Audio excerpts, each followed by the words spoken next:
లేదా విస్తృతంగా ఆదాయాన్ని వనగూర్చేటువంటి పోర్ట్లు, ఫిషింగ్ హార్బర్లు, సంపదను సృష్టించేటువంటి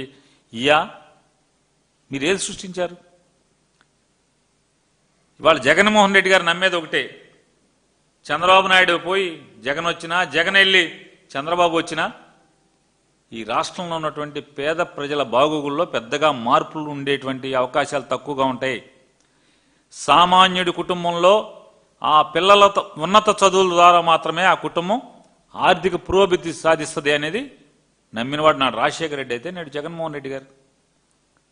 దానికోసం ఎన్ని స్కూల్స్ని మార్చి చూపించాడు, స్కూల్స్లో నాణ్యతను మార్చి చూపించాడు.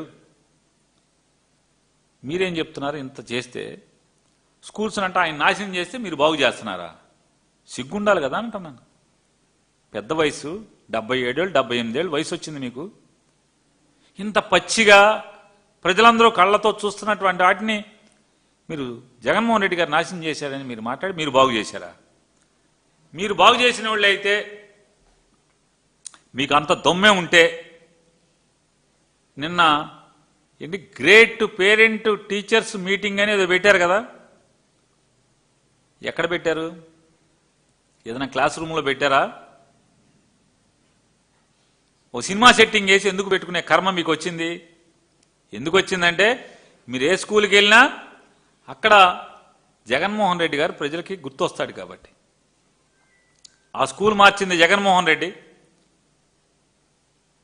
ఆ బల్లలు మాత్రం తెచ్చుకున్నారు ఇక్కడికి, ఆ సెట్టింగ్లోకి.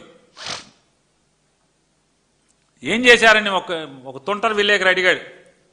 సరే జగన్మోహన్ రెడ్డి నాశనం చేశాడు సరే అండి, మీరేం చేశారంటే మేము ఏంటి గొప్పగా పేరెంట్స్ టీచర్స్ మీటింగ్స్ కండక్ట్ చేశాయంట.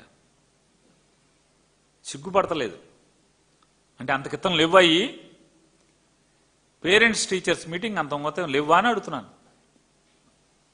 దానికి మీరు సంవత్సరం కోట్ల రూపాయల డబ్బులు తగలబెడుతున్నారు జనం సొమ్ము.